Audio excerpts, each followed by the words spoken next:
Hi friends, so in this tutorial I'm going to be sharing with you some simple tips on taking measurements so that you can go to the fabric shop, grab a pattern that is the correct size for you, and get to sewing.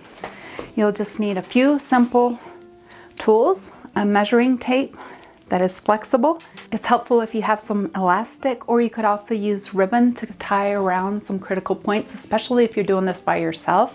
If you have a friend that can come over and help you with a measurement, it's also helpful, but not necessary. A mirror nearby is also helpful if you're doing this by yourself, because you'll want to make sure that the tape measure is level. And that's it. So to get started, you'll want to make sure that you have some comfortable clothing that is fairly close fitting. Ideally, bra, underwear, yoga pants, and a tight-fitting shirt will be great. That way you get the most accurate measurement. You also want to make sure that you're wearing the undergarments that you'll be wearing with whatever outfit that you're planning on sewing. The basic measurements, now there may be some patterns that are more in depth than this, but I'm just going to go over some general measurements. So we're going to start off with 4 basic measurements: the bust, the waist, the hip, and then we're going to do the neck to waist measurement, which you frequently see in patterns. The first one you'll see is the bust measurement, and the way you want to take your bust measurement is you want the tape measure to, first of all, be parallel to the ground, so you don't want it sloping down and then measuring it this way. You want to make sure that you have it level, and you want to go to the apex of your breast point, so that means the tip or the nipple area, and you will come across and take a measurement and write it down because you'll need this when you go to the store.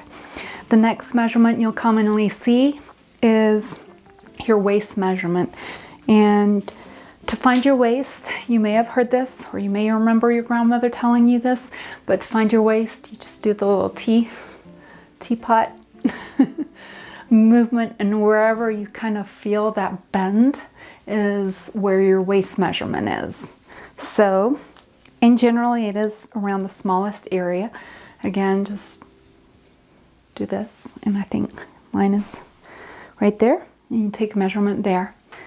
Now for this next measurement, the hip measurement, this is where the elastic is really kind of helpful. On the backs of the patterns, you'll frequently see that it is recommended that your hip measurement is taken about 9 inches below your waist measurement. So if you have the elastic wrapped around, or the ribbon wrapped around your waist, then you can kind of double check to see where that 9-inch point is. It does fall where the widest part of my hip is. Now everybody is built differently, so this may not be true for you, but you want to find approximately where your bottom is its widest. So by checking the mirror, again making sure that, stand on my tippy toes, you might be able to see, but I again want to make sure that that measuring tape is level to the ground, parallel to the ground. You're just standing kind of naturally with your feet somewhat together. Again, you're wanting not to cinch it too tight, but you want it to be comfortable. Check your measurement and write that down.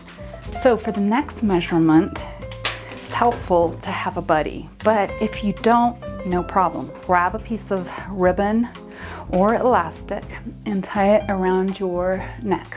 The point that we're going to be using is right around where your neck actually juts out to your shoulder line, right about where my shoulders are meeting the base of my neck. So there's a bone there.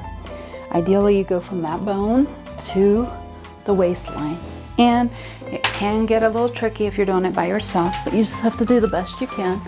And if you have a mirror nearby, that's helpful, and you want to make sure that you're not sloping it off to the side, and then you can kind of feel where the elastic is and where your measuring tape intersects, and grab that tape, and that will give you what that neck to waist measurement is. So that is useful if you don't have somebody helping you, but if you do, that's great. So those are the most common measurements that you'll find on back of the commercial patterns. Again, there are probably a lot more measurements that are taken with the more complex patterns that you use. I hope that this video is helpful. If you found it helpful, please give me a thumbs up. Click the like button, and if you want to see more videos like this, just click the subscribe. Bye for now.